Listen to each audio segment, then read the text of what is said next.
Queridos, abram suas Bíblias no Evangelho de Mateus, capítulo 27. O título desta pregação é A Crucificação de Jesus. Estamos chegando ao final, da série sobre os Evangelhos.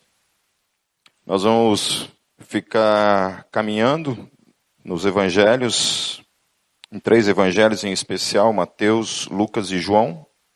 Vamos lá. Antes de iniciar, deixa eu orar mais uma vez.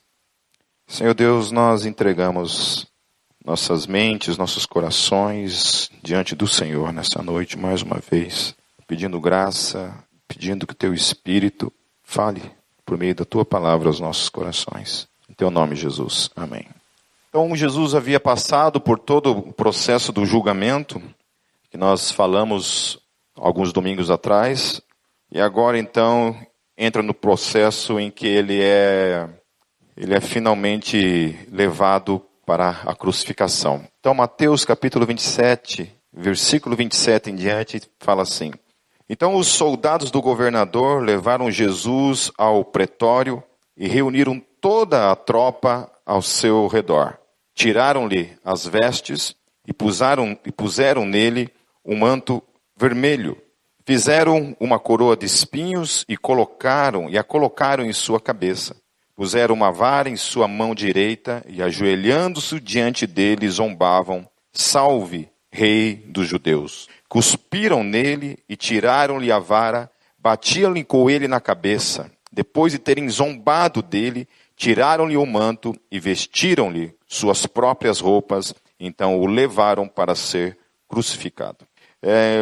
Algo interessante no versículo 28, fala que Jesus ficou completamente nu. Eu já tinha lido os evangelhos diversas vezes, eu nunca tinha prestado atenção nesse detalhe que Mateus fala, no versículo 28. Tiraram-lhe as vestes. Então Jesus ficou completamente nu e apenas o cobriram com aquele manto escarlate que haviam coberto ele lá na casa de Herodes. Estão lembrados? Lá na casa de Herodes tinha acontecido em Lucas 23, no versículo 11. A outra coisa também é que essa acusação para com Jesus, dizendo que ele se considerava o rei dos judeus, nunca houve. Em um momento em que Jesus se declarou o rei dos judeus. Por que Jesus não se declarava o rei dos judeus? Alguém lembra? Porque Jesus se declarava o quê? O reino dele era da onde? Não era desse mundo. Jesus não podia ser rei de um lugar feito de fronteiras, feito de terra, literalmente. Não tem uma bandeira colorida, certo? Não tem um hino nacional. O reino de Jesus, o lugar ao qual ele é rei, o seu reino não pertence a este mundo. Então, por isso não houve nenhum momento em que Jesus se declarou ser rei dos judeus. Amém? A única coisa é que diante do julgamento dele, ele confirmou dizendo: sim, isso eu sou. Isso que vocês estão me acusando, isso verdadeiramente é verdadeiro. Amém? O que era? Que ele era o quê? O Cristo. Amém? Você é o Cristo? Ele responde: eu sou. Não há dúvida. Isso sim, eu sou. Mas na questão que estava acusando ele, a placa foi colocada, porque foi a acusação política trazida sobre a vida dele, essa questão dele se considerava o rei dos judeus, o qual ele nunca havia dito. E por se considerar o rei dos judeus, como rei, ele se tornava automaticamente inimigo de César. Em Lucas capítulo 23 agora, vocês podem, a partir do versículo 26, diz assim: Enquanto o levavam, agarraram Simão de Cirene, que estava chegando do campo, e lhe colocaram a cruz às costas, fazendo-o carregá-la atrás de Jesus. Um grande número de pessoas o seguia, inclusive mulheres que lamentavam e choravam por ele. Jesus voltou-se e disse-lhes: Filhas de Jerusalém, não chorem por mim, chorem por vocês mesmas e por seus filhos. Pois chegará a hora em que vocês dirão: Felizes as estéreis, os ventres que nunca geraram, e os seios que nunca amamentaram. Então dirão as montanhas: caiam sobre nós, e as colinas cubram-nos. Pois se fazem isto com a árvore verde, o que acontecerá quando ela estiver seca? 2 outros homens, ambos criminosos, também foram levados com ele para serem executados. quando chegaram ao lugar chamado Caveira. A versão de vocês fala isso? Todos falam Caveira? Amém? Caveira. Em outras versões fala Gólgota ou Calvário. Amém? Então assim, para quem não sabe o significado da palavra Gólgota, Gólgota é literalmente caveira. Amém? Faca na caveira. Amém? Então voltando, Gólgota é em aramaico, certo? Calvário é em latim e crânio em grego, ou caveira em grego. Tá bom? Amém? Então repita comigo para vocês decorarem. Gólgota aramaico, Calvário latim e crânio grego. Amém? Então assim, até eu já fui questionado algumas vezes com relação a isso, né? Mas, como é que pode uma igreja se chamar Comunidade da Caveira, né? Ainda bem que não é do Exu Caveira, né? Mas é só da Caveira. Por que Comunidade da Caveira? E eu falei assim, mas você tem o mesmo questionamento quando você encontra, por exemplo, uma igreja chamada Comunidade do Calvário, ou Igreja Batista do Calvário, Igreja Presbiteriana do Calvário, Assembleia de Deus do Calvário. Então, todas as vezes em que você vê uma igreja, por exemplo, denominada com esses tipos de outros adjetivos, por exemplo, Igreja do Calvário, ninguém vê nenhum problema, né? Mas viu neguinho usando preto, caveira, né? E aí o nome tá Gólgota, aí tem um problema, né? Sendo que o significado é literalmente a mesma coisa. Então, por que Gólgota? Por que caveira? Por causa do monte onde Jesus foi crucificado. Amém?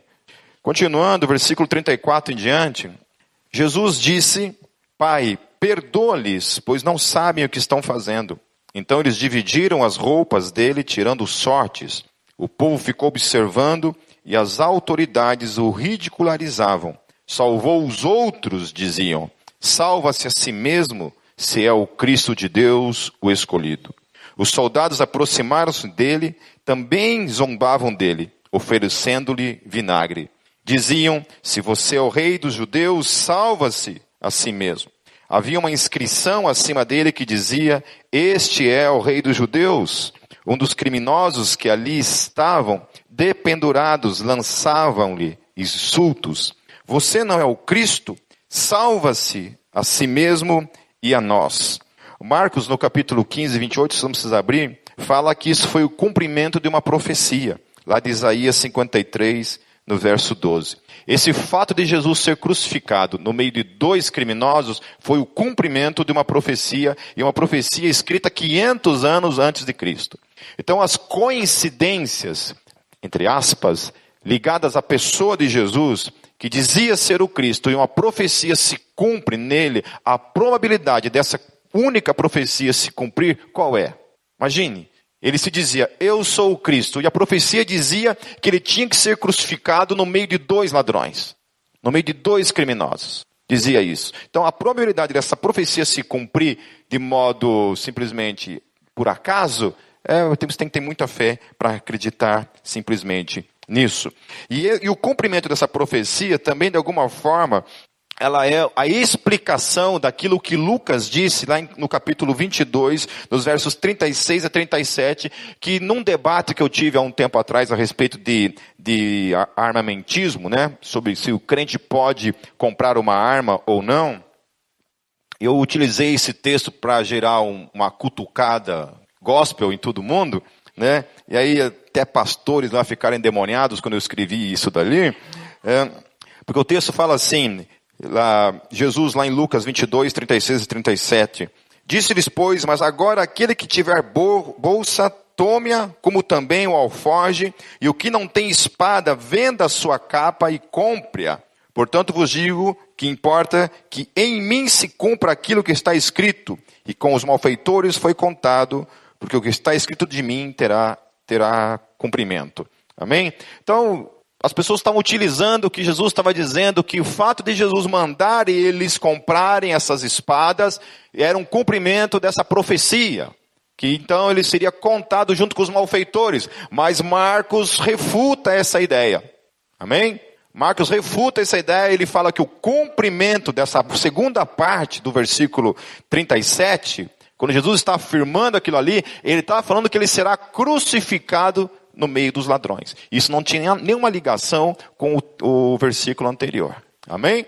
Então, a questão, por que Jesus mandou os caras comprarem mais espadas? Porque eles já tinham 2 espadas. Pedro fala, olha, nós já temos 2 espadas aqui com a gente. Aí Jesus fala assim, então é suficiente, não precisa comprar mais, porque 2 é suficiente. Então o texto fica meio que num contexto assim, solto no ar, sem entrar em detalhes, sem explicar muita coisa, né? No Antigo Testamento, vocês têm dúvida que Israel, quando o inimigo vinha, eles não oravam? Eles partiam para a faca na caveira? Alguém tem dúvida disso? Amém? Certo? Que quando a Bíblia fala que Sansão descia a porrada, aquilo ali não está dizendo que ele fazia cócegas nas pessoas? Então, assim, essa ideia hippie trazida para o Evangelho, muitas vezes não é verdadeiro, meus queridos. Amém? Uma coisa é eu querer que o Evangelho fale aquilo que eu quero. Outra coisa é você ter que lidar com o todo das Escrituras no que se refere à questão bíblica, na sua totalidade. Amém? Então, se condena, por exemplo, né, onde se pode um cristão defender a pena de morte, porque se considera, por exemplo, que a pena de morte é imoral. Então, a pena de morte, meus queridos, ela não é imoral. Ok? Ela não é imoral. Porque se nós dissermos que a pena de morte é imoral, nós teremos que dizer que Deus, no Antigo Testamento, cometia atos imorais. Quando na lei ele dizia, olha, se você fizer isso, quem fizer isso deve ser morto. Era uma pena capital que havia dentro de Israel e eles tinham que matar. Não tinha. Então envolvia lá, eu já falei daqui, de quais eram os tipos de pecados, né? A gente fala, é interessante, né? Porque a Bíblia, quando trata dessas questões, ela não fala de crime. Ela fala que é pecado. Hoje em dia, não. A gente não chama mais de pecado. A gente até justifica essas coisas dizendo que é uma questão social, né, uma questão cultural, e a gente não chama mais de pecado. Mas no Antigo Testamento, esses pecados, que eram pecados na área sexual, pecados na área da idolatria, pecados na área da necromancia, rebeldia era uma delas. Tem ateu que fica revoltado, porque o texto fala lá que se você bater no teu pai, na tua mãe, você tem que ser tirado para fora do arraial e ser apedrejado até a morte. Então essa geração Xuxa fica magoado com a forma como Deus trata a geração Xuxa. E aí, ainda bem que a Xuxa não era daquela época, né? Porque então, assim, a gente dá ouvidos para aquilo que a geração Xuxa, né, fala, ao invés de ouvirmos o que Deus fala. Então, assim, não é imoral, entende? Agora, por que caso o cristão se coloque numa posição contrária à pena de morte, qual que é a posição? Porque nós entendemos, nós fazemos uma leitura do mundo hoje, no que se refere às questões de pecados, com outros olhos. Nós não olhamos mais com os olhos da lei, nós olhamos com os olhos da graça. Amém? Porque foi o que eu falei para um amigo meu. Porque se a gente for praticar na nossa própria vida, cada indivíduo aqui, a lei, inclusive pecados no que se refere a penas capitais, não vai sobrar ninguém. Ou sobra? Só sobra a criançada aí. E se a Bíblia fala que pecado já peca por pensamento, vai todo mundo. Amém? Então a gente julga as questões desses pecados, dessas penas capitais com os olhos da graça. Então o cristão se posiciona. Eu sou contrário à pena de morte. Eu não aceito a pena de morte. Por quê? Porque eu olho com os olhos da graça. Não por ser imoral, como algumas pessoas querem dizer por aí, mas porque eu olho com os olhos da graça. Simplesmente isso. Ponto. Amém? Eu não quero que no Brasil tenha pena de morte. Eu acho um risco muito grande a pena de morte, porque a gente sabe de casos em países que aplicam a pena de morte, de casos de pessoas que vão e estão no corredor da morte e antes de serem mortos são inocentados. E aí, mas como é que se inocenta depois que morreu, né? Então, enquanto está no corredor. Então, nesse país, eu não gostaria que tivesse pena de morte. A questão armamentista, a mesma coisa. Não é imoral você ter uma arma em casa para se defender. Amém? Não é imoral, certo? Mas você tem que confiar no Senhor. Então deixa a porta aberta. Deixa a janela aberta, o portão de casa aberto, não tenha cachorro. Amém? More lá nos Ternac, né?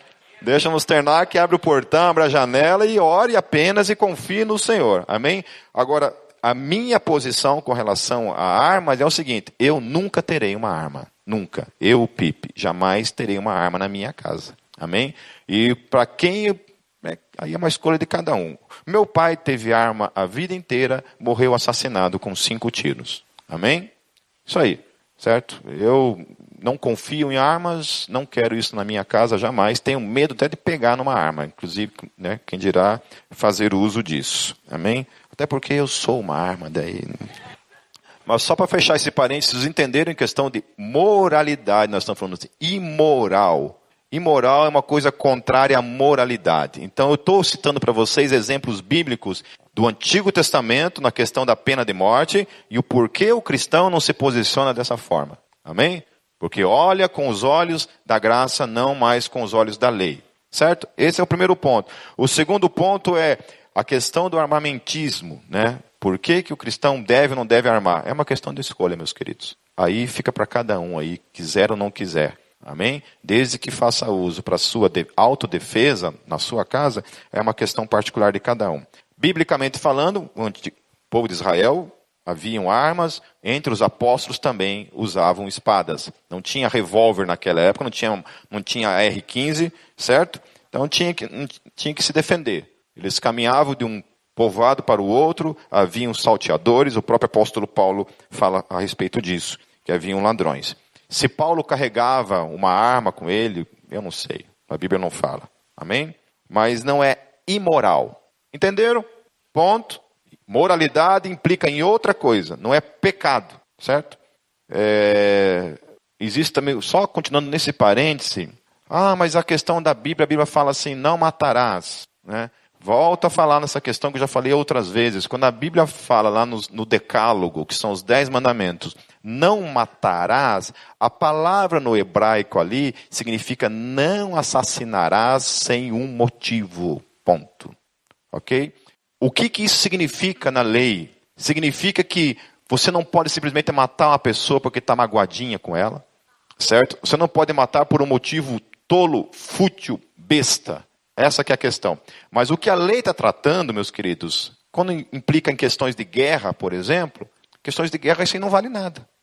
Questões de guerra não vale nada, porque a lei tinha sido escrito e Israel ia para a guerra depois da lei. E o que acontecia na guerra? O que os israelitas faziam na guerra? Faziam cócegas nos filisteus? Mandavam pombinhas para cagar na cabeça deles? Era isso que acontecia? Não. Depois da lei, a lei dizia, não matarás o povo de Israel sobre a ordem de Deus. Deus ordenava, vai lá e mata todo mundo. O mesmo Deus que disse na lei, não matarás, mandava ir lá e matar todo mundo. Amém? Por quê? Deus está se contradizendo? Não. Porque a palavra que está no Decálogo é diferente da palavra usada em guerra. Em guerra é outra coisa. Amém? Outra questão também. A mesma lei fala assim, não matarás, dizia que em caso de pecados específicos, o que deveria acontecer com aquela pessoa? Deveriam matar. Mas a lei está se contradizendo? Não, porque nos casos de juízo, a palavra matar era outra palavra no hebraico. Amém? Então, é imoral? Não. O que é imoral? Assassinato é imoral. Eu vou lá com uma arma, assalto uma pessoa, que nem vi um vídeo horrível no YouTube, um menino estudante com uma mochila, o cara chega para assaltar ele muito burro, resiste, decide não dar a mochila e sai correndo. O cara dá um tiro na nuca dele, ele morre no meio da rua. Isso é imoral. Isso não tem nada a ver com a sociedade, isso não tem nada a ver com cultura, isso é pecado, crime abominável diante de Deus. Matar, assassinar uma pessoa, isso é assassinato. Está numa guerra, prendeu o inimigo está entregue. Você vai lá, dá um tiro na cabeça dele. Isso é imoral, é assassinato. Amém? Agora está numa guerra, tiro para tudo que é lado, meu filho. Aí, como diz um amigo meu policial, eu não matei ninguém, quem matou foi a bala. Né? Aí a culpa é de quem atravessa na frente. Certo? Está numa guerra. Entenderam isso? Porque eu tenho uma raiva quando eu vejo pessoas julgando assim, essas questões como imorais. Não é imoral. Use outros termos, mas não defina isso dentro do campo da moralidade. No campo da moralidade implica assassinato. Aí sim. Amém? Ou que nem um estúpido, um idiota num carro, que esses dias ali, não sei o que aconteceu direito lá, pegou, saiu atrás lá do outro carro e deu um tiro para assustar. Quem que atira dentro de um carro para assustar? Você atira para o alto, no teu pé, né? Você dá um tiro no teu pé, no teu dedão do pé para assustar, mas não dá um tiro dentro de um carro. Moral da história, mataram uma youtuber ali, né, esses dias ali. Isso é imoral, assassinato. Amém?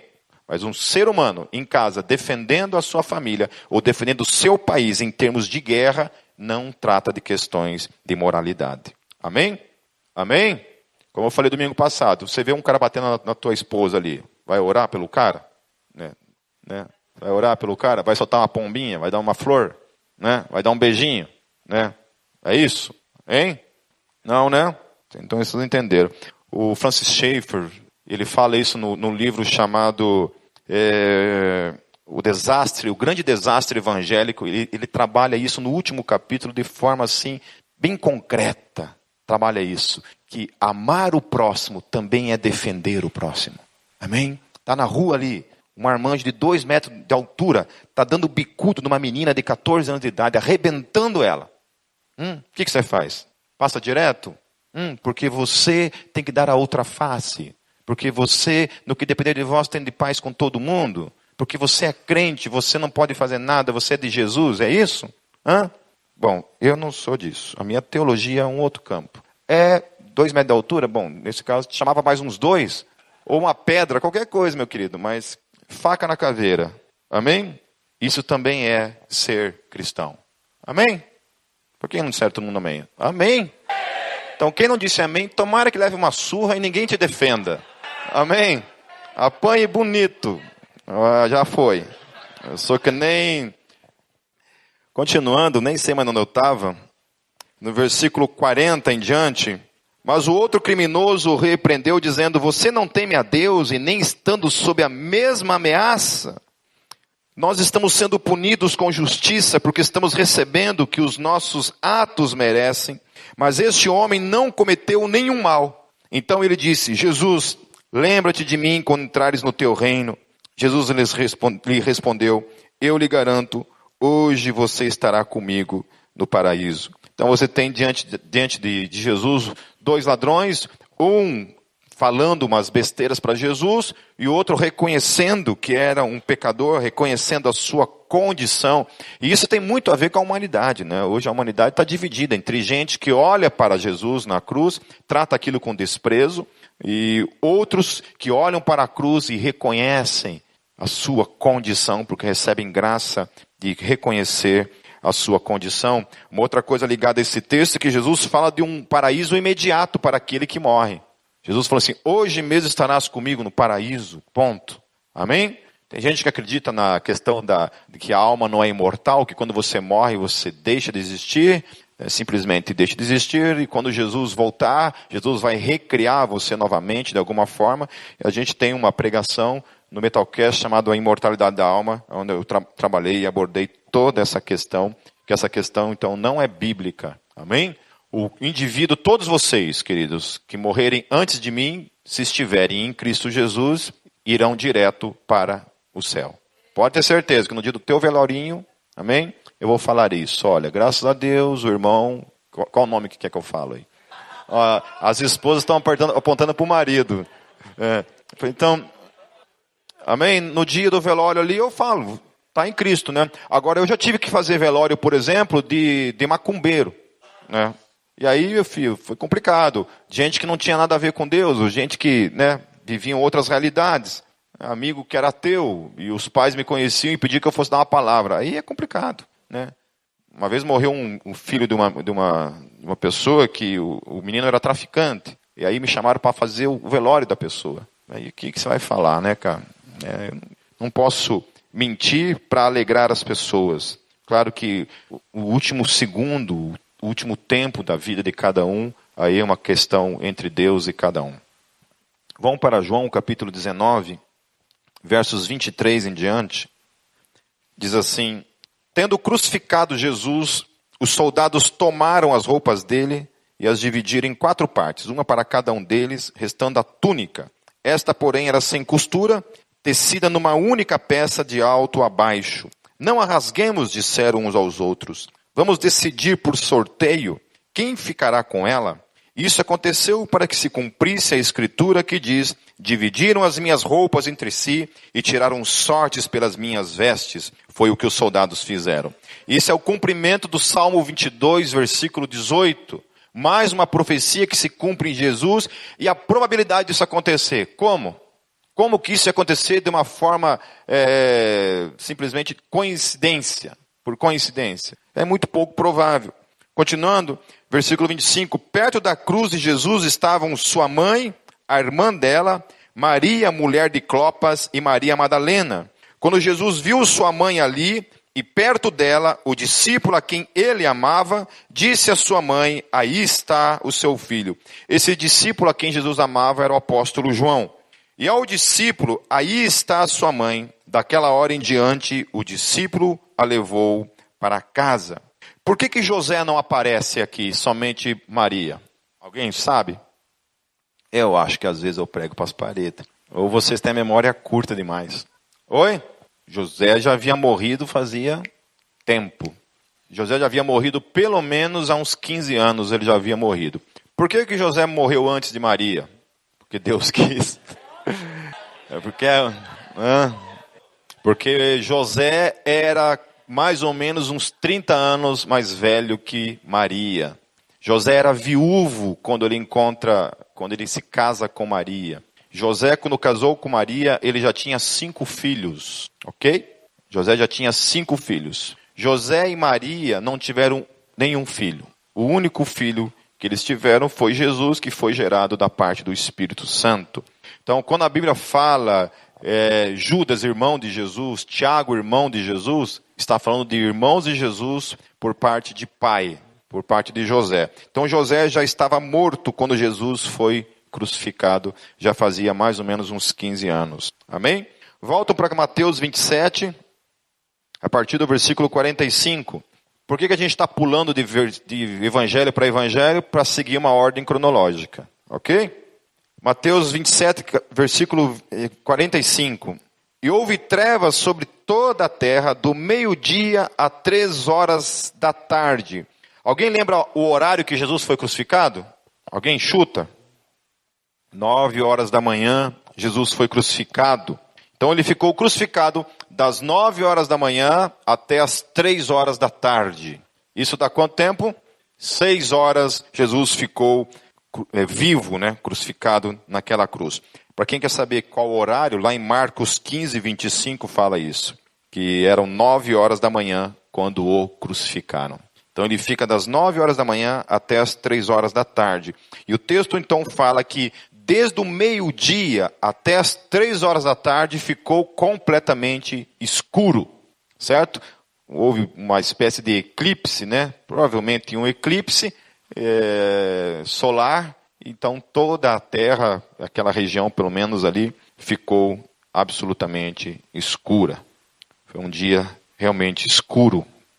Versículo 46, por volta das 3 horas da tarde, Jesus bradou em alta voz: Eloi, Eloi, lama sabachthani, que significa: meu Deus, por que me abandonaste? Esse é o cumprimento também do Salmo 22, versículo 1.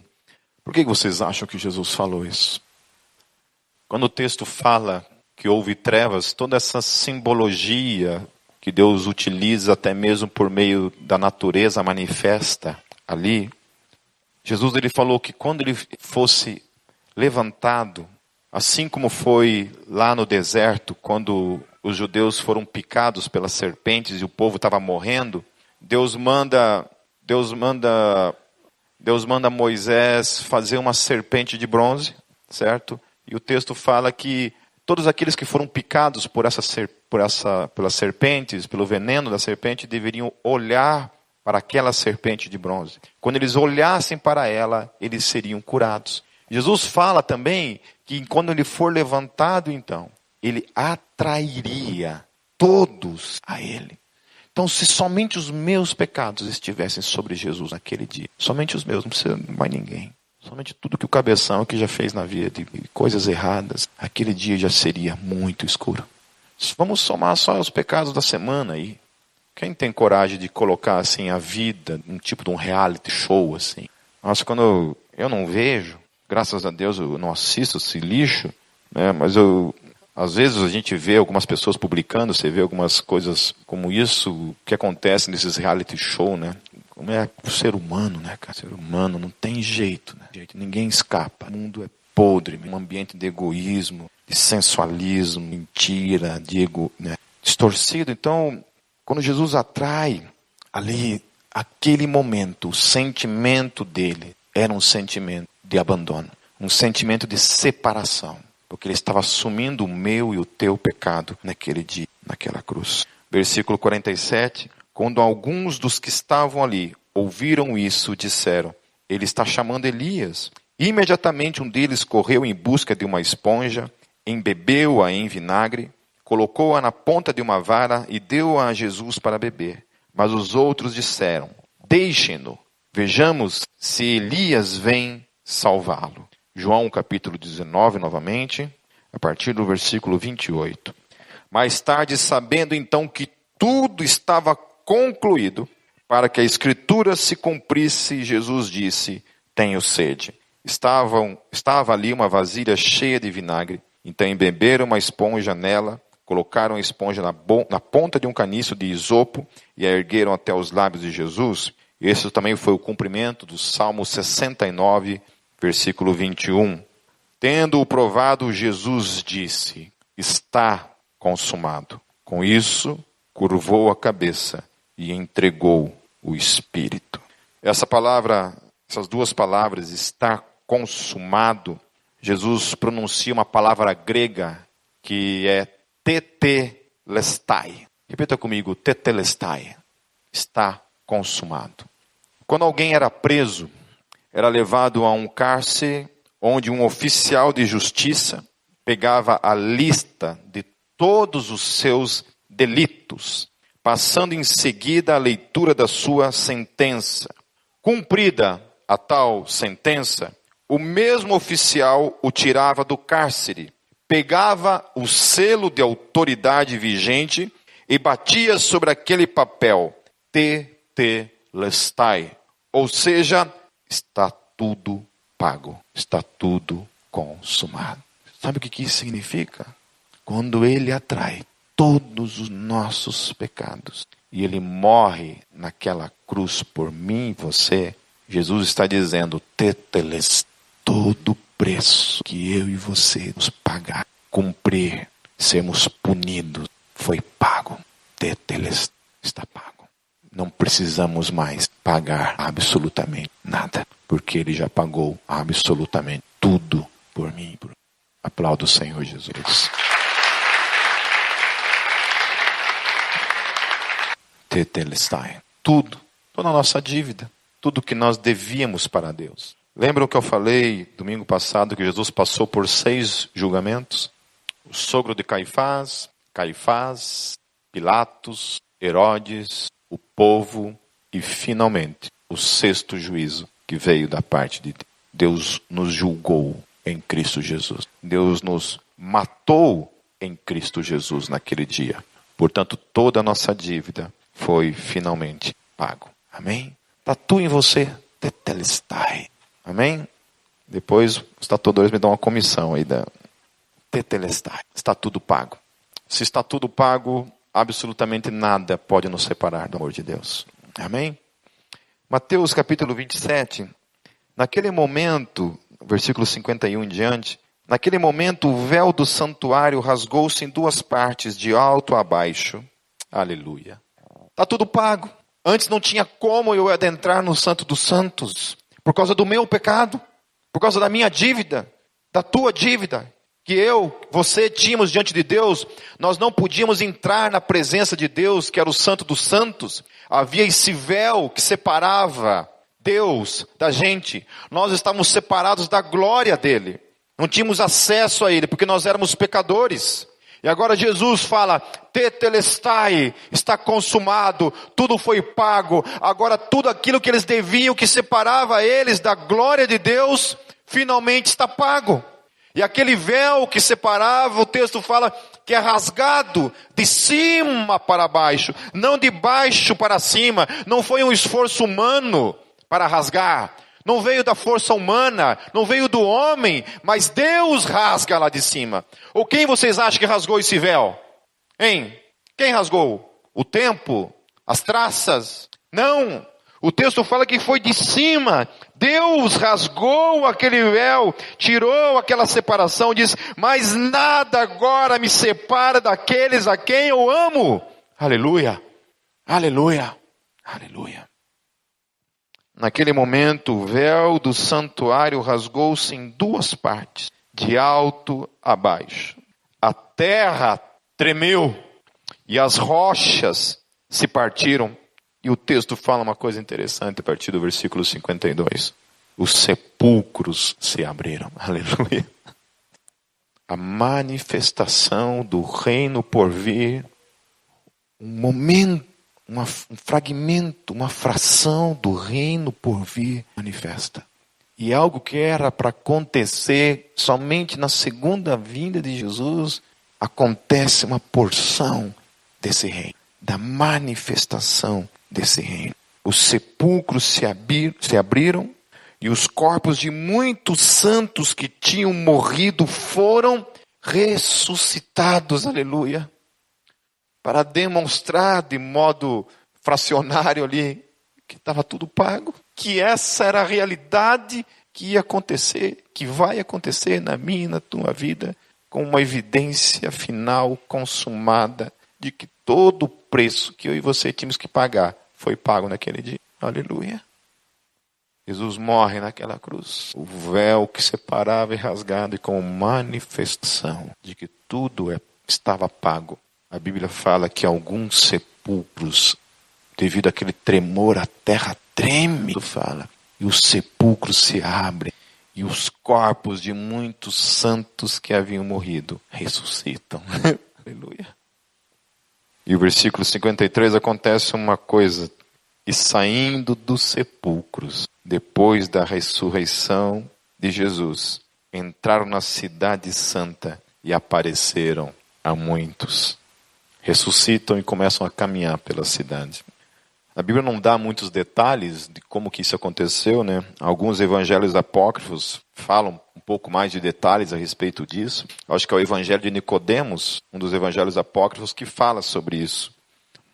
No versículo 54, quando o centurião e os que com ele vigiavam Jesus, viram o terremoto e tudo o que havia acontecido, ficaram aterrorizados. E exclamaram, verdadeiramente, este era o Filho de Deus. Muitas mulheres estavam ali observando de longe. Elas haviam seguido Jesus desde a Galileia para o servir. Entre elas estavam Maria Madalena, Maria, mãe de Tiago e de José, e a mãe dos filhos de Zebedeu. Uma pessoa ficou surpresa essa semana quando eu estava conversando com ela e sobre a questão que Jesus também tinha mulheres discípulas, não somente homens. E ficou surpresa por isso, e é verdade. Havia a questão dos 12 apóstolos, né, que estavam ali, mas não somente eles. Haviam outros discípulos que estavam, e inclusive as mulheres que estavam ali, que caminhavam, que serviam a ele, e serviam a ele inclusive com os seus bens. Jesus vem quebrando todos esses paradigmas, essas separações, quebrando essas questões de judeu, gentil, homem, mulher, rico, pobre, questões raciais. Um Deus que antes era um Deus ligado a Israel, agora se torna o Deus de todas as nações, tribos e línguas. Acompanhando a Copa, assim, vendo a torcida, né, quando filma as pessoas da torcida, né, eu estava comentando em casa, hoje em dia é difícil, você sabe que é daquele país, algumas raças, assim, na face da terra, assim, a gente consegue até dizer, olha, esse daqui tem mais cara de árabe mesmo, né? Esse aqui tem cara de indiano mesmo, né? Mas de modo geral, olhando para aquelas torcidas, era difícil, cara. Você só sabia que era de tal país por causa da bandeira que o cara estava usando ali. Mas se tivesse uma bandeira brasileira, eu falava, esse cara tem cara de brasileiro. Carne de brasileiro. Tranquilamente. Então, assim, mas por que eu estou falando isso? Porque eu olhava para aquelas pessoas ali, olhando, e falando assim, como a humanidade é bonita, né? Como tem gente linda nesse mundo. E eu fico imaginando o céu, como será o céu, né? Essa eternidade vivida com pessoas de tantas tribos, raças, né? Línguas. Para encerrar, meus queridos, João capítulo 19, a partir do versículo 31. Esse era o dia da preparação e o dia seguinte seria um sábado, especialmente sagrado.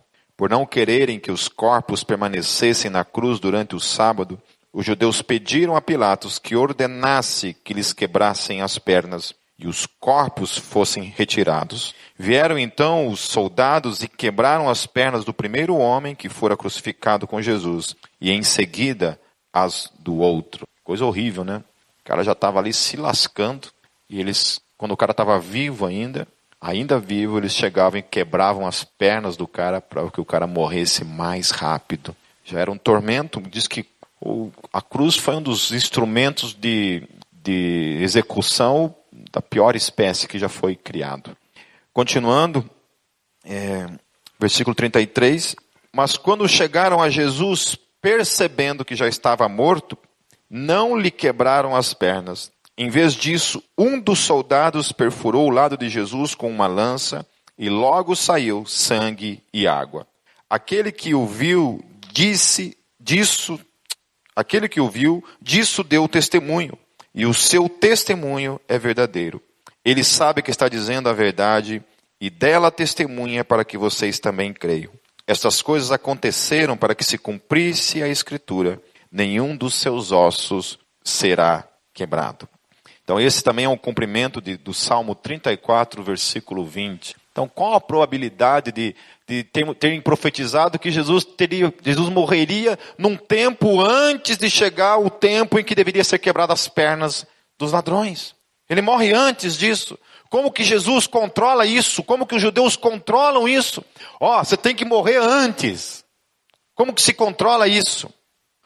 Agora, você sabe por que Jesus, além do cumprimento dessa profecia, por que Jesus não podiam quebrar os ossos dele? Alguém sabe?